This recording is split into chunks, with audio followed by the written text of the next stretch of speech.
bienvenue à cette deuxième édition de la rencontre Sport-Études organisée par la Ligue de hockey junior majeur du Québec et l'Alliance Sport-Études.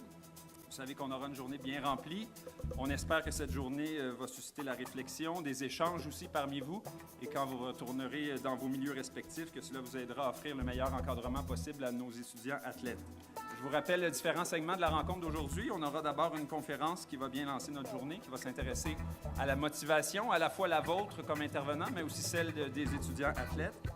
On aura ensuite une rencontre en deux sous-groupes, donc les répondants d'un côté, les conseillers de l'autre. On va traiter de sujets un peu plus spécifiques ensemble. On aura ce midi, évidemment, un dîner, mais ensuite, je vous le rappelle dès maintenant, il y aura une portion qui sera réservée à une remise de bourse, donc vous pourrez rencontrer quelques-uns des étudiants athlètes les plus méritants de l'an dernier.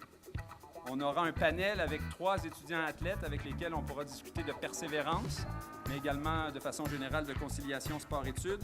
Et pour terminer la journée, on aura une conférence sur le difficile équilibre entre l'accompagnement et l'autonomie.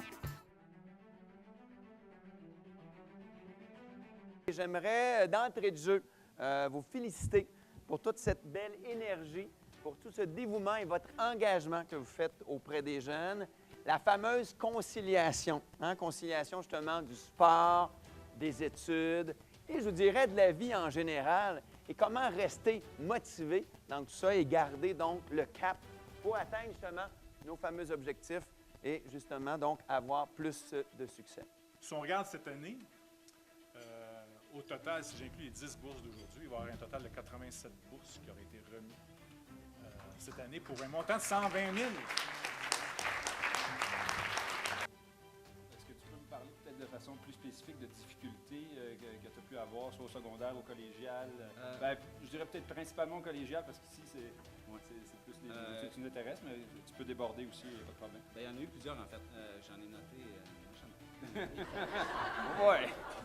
Ça a parti plus quand je suis arrivé dans le Junior 3, parce que j'ai fait un petit escale dans le Junior 3 une année avant. Là, une chance que j'avais Dominique Dubuc qui était là pour moi, parce que c'était vraiment pas facile.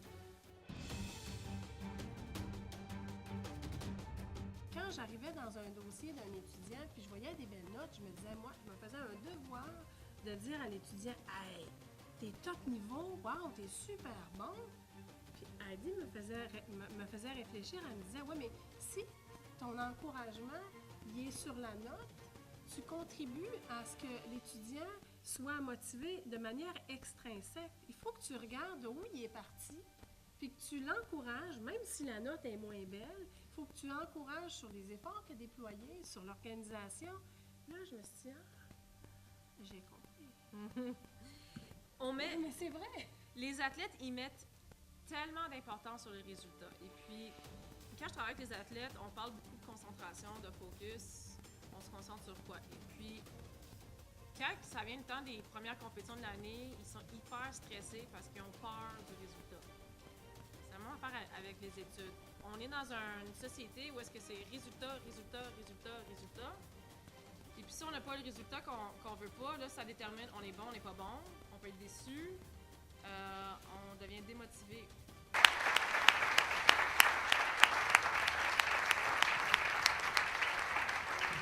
Donc, sur ce, merci encore et je vous souhaite une très belle fin de semaine et un bon retour à la maison.